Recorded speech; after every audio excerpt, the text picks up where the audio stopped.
So, a new patch just dropped. I'm sure you've seen it, or at least heard about it, most likely against your will.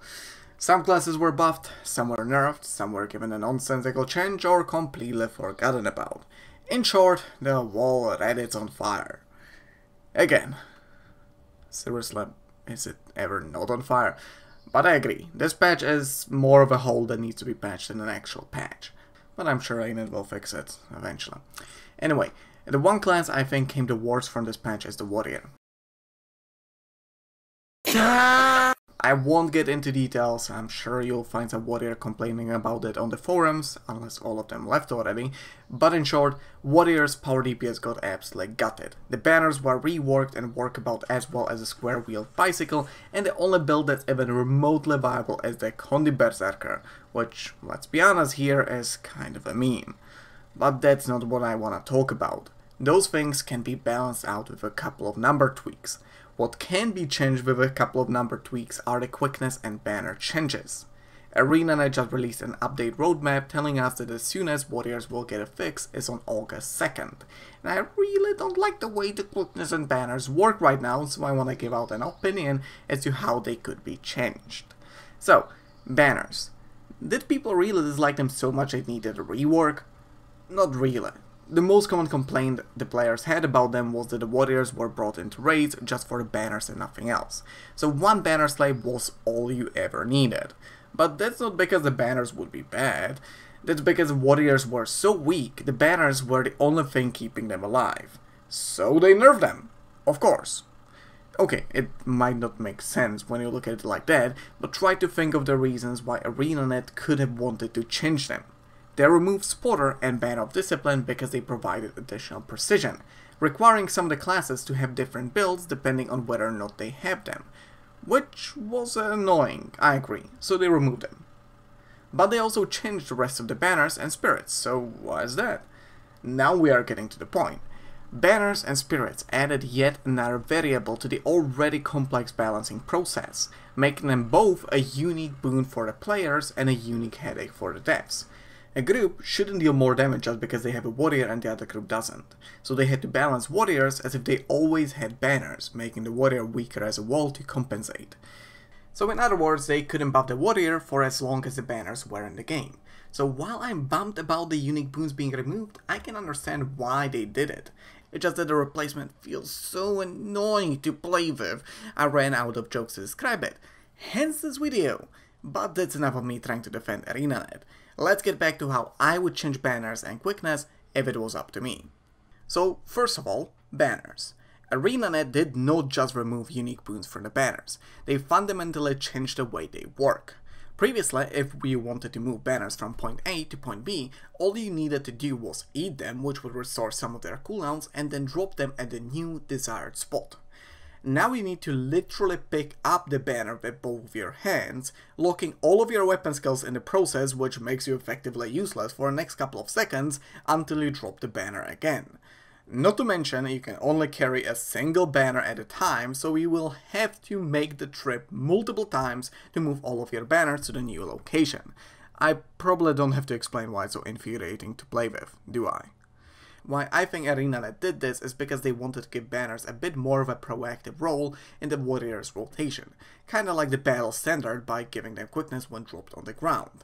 This simply wouldn't have worked with the old system because your entire rotation would be just picking up and dropping banners.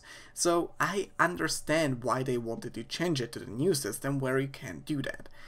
But it begs the question, was there even the need to make them proactive? I mean, just think of how the banners work in real life. They don't boost soldiers when you plunge them into the ground.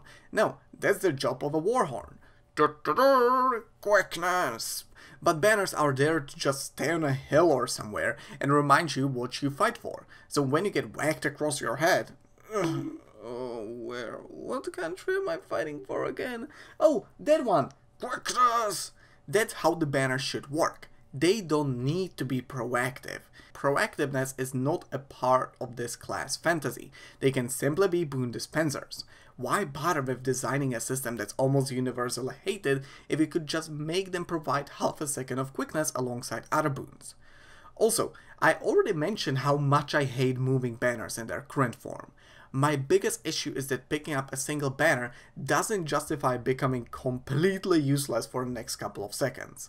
What ArenaNet could do is allow you to pick up multiple banners.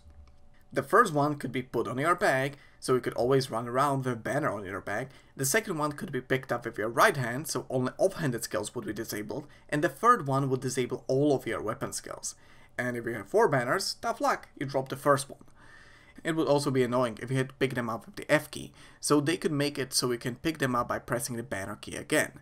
That way you also wouldn't accidentally, let's say, steal the Fire Greatsword from your Elementalist friend and make their already complex rotation even more complex. Next up, quickness.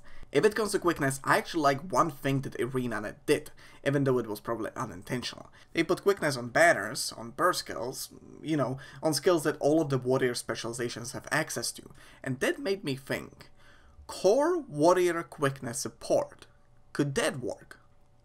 Of course, it wouldn't work with the current quickness uptimes, but imagine if they actually brought core warrior back into meta. For the past couple of years, the core classes have been completely phased out of the meta by the elite specializations, which are just better in every single possible way. And I think it's a damn shame, because the core classes are a part of the game after all, and they should be a part of the meta every now and then as well, in my opinion. And the warrior is a great place to start, because they already kind of started with it, they just have to continue with it. So, how could ArenaNet change them so the core warrior could be meta again? Well, what advantage do the core classes have that the elite specializations don't? The core classes have access to 3 different trait lines instead of 2, so while the elite specializations deal more damage on average, the ArenaNet could add quickness to 3 different traits in 3 different trait lines, each providing about 35% boon uptime. So only the core classes could have 100% boon uptime without hampering themselves in some other way. Ergo 4 banners, ergo Warhorn, ergo Diviners. This way, they would be allowed to catch up to the elite specializations. But now to the actual traits, and here let's try working with what we already have. As I said, the banner should be pulsing out quickness instead of giving it out when you drop them. I said that they should also give out about 0.5 seconds of quickness every pulse, which with 2 banners that I'm taking as a golden standard is exactly 1 second of quickness every 3 seconds, which is exactly 1/3 of the boon uptime. I think I hit that perfectly. Second, the soldier's focus is perfectly fine, giving you 3.25 seconds of quickness every 10 seconds when you use your burst skill.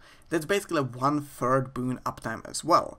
I would maybe suggest buffing it to 4 seconds just to give it a bit of a buffer zone, since you most likely won't have a burst skill ready exactly every 10 seconds, but that's about it.